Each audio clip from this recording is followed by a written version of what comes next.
যৌতুক কথা না দেখি ফার্নামে এ করলি নাকি আমি কি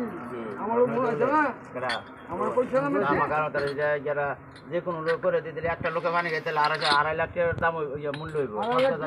এখানে আসার মেন্টু বিয়ার পাকনা খানার কথা হলো লেগে তোমার নাম করে খায় এই কথা বলে করে কেডা আমরা এখানে গেছি থাকতে আনতে লইতো কালকুল করো না আগে তো এরকম করছে করলে তো আমাদের চাই হাজার লোক